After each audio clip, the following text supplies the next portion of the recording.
Welcome back to the next tool in our class, cycle 5, I think this is. So for this, I decided to do a password or hash cracking script in Python. The nice thing about this script is it's very simple, very easy, does exactly what it needs to, nothing more, nothing less. I really like embracing that philosophy of doing one thing and doing it really well. So we'll walk through the code real quick and then show you some examples, and that'll pretty much be it. So we'll start at the main function. Here we're just doing some argument parsing. We have verbosity. The verbosity is mostly just for debugging. It prints out a bunch of information that might be useful if something's not working or matching up how you think it should be. One really cool thing I learned while writing this was the hashlib module actually has an algorithms available attribute, and it also has a new constructor.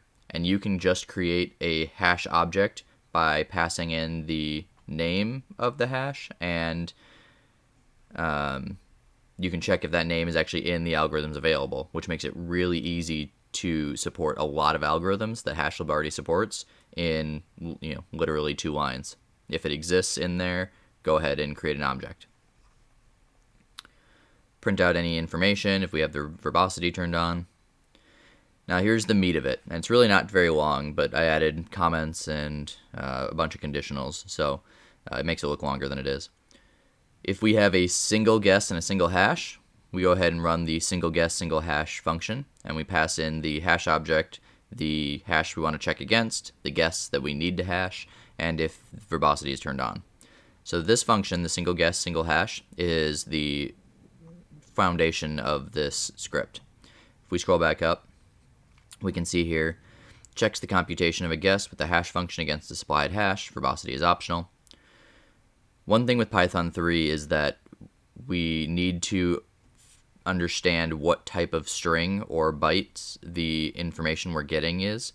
So if we're not bytes, or a byte object, we need to be a byte object in order for the hash function to properly hash the guess.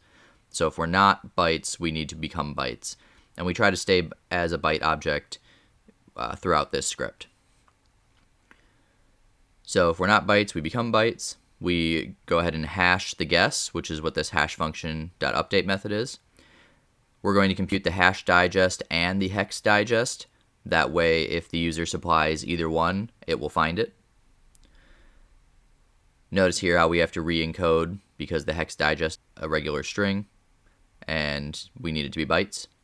And lastly, we check if the hash digest or the hash hex digest is equal to the hash that we passed in. And if it is, we simply return the guess, hey, this is what resulted in the correct comparison. Jumping back down, we have multiple guesses and multiple hashes, and those are stored in a file.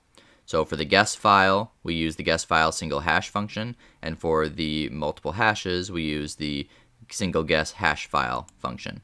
Now both of these are going to be similar, but they iterate over different files. So we'll take a look at them real quick. We have guess file single hash. So we open the guess file that was passed in, we read as bytes from the file, and that just keeps us from having to encode it because it's already bytes. One thing when you're doing multiple hashes, you need to use a different hash object. There's only an update function to the hash object, and that will append data, not overwrite data. So for each loop, we create a copy of the original hash function, because that's the hash algorithm that we want to use, and then we supply it to the single guess, single hash with the hash and the guess that we want to run. Again, if we get a value back, we know that the single guess and single hash was successful, and we want to propagate that guess back up. Similarly, with the hashes, we iterate over the hash file instead of the guess file, and we do the same thing. While we're here, I'll go over the last one. The last one we iterate over both files. So we open the hash file and we open the guess file. And for each hash in the hash file and for each guess in the guess file, we print out. I'm actually going to remove these print statements before I publish this, but now you get to see a little bit of my print debugging process. we're going to do a similar thing where for each guess and each hash, we're going to check if they match. If they don't, then we'll iterate, and if they do, then we'll propagate the result back up.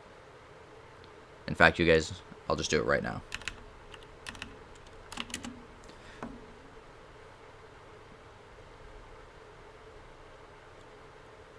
Lastly, if we got a result, we're going to go ahead and print that next to this hash cracked message and return success if there was a value, otherwise one of the errors. We had a couple error values up here just to specify what kind of error it might have been. So that's pretty much the entirety of the tool. What made this really easy is hashlib just has all this functionality built in, and the ability to create a hash object just by specifying a string made it really easy to add an algorithm argument in this argparse, and the user can just specify which algorithm you want to use, and hashlib will just work. So I would say this line right here, and maybe these two total, are probably the coolest thing that I learned while doing this script. So now let's go ahead and do some examples.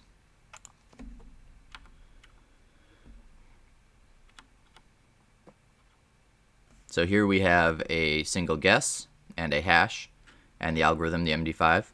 So if we go ahead and run this, obviously this is constructed to be successful, but we can see that it cracked the hash and told us that the hash, or the value of that hash, is hello. If we change this slightly, we'll see that it doesn't work. We can also do multiple guesses, or multiple hashes. So we'll do multiple hashes first. And this, we're just hashing the string 1. We can also do multiple guesses and a single hash. If you don't recognize this hash, this is hello. And we'll see that it found it.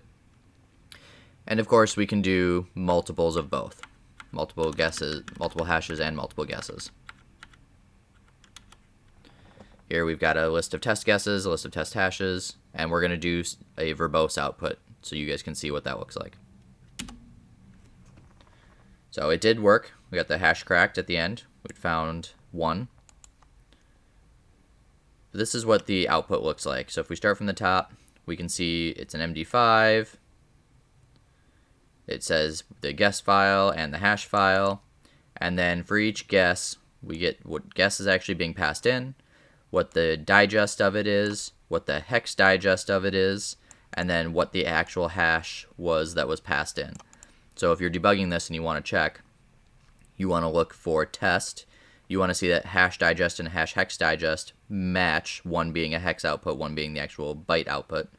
And then you want to see that this hash, which was passed in, is what you expect. So this hash is the one that you have and you want to check. These two are the ones that you're computing from this initial guess. And so it walks through all of the options for each hash and each guess, and when it finds it, it returns, and we have our result. Thanks for watching. Hope you enjoyed. Talk to you guys later.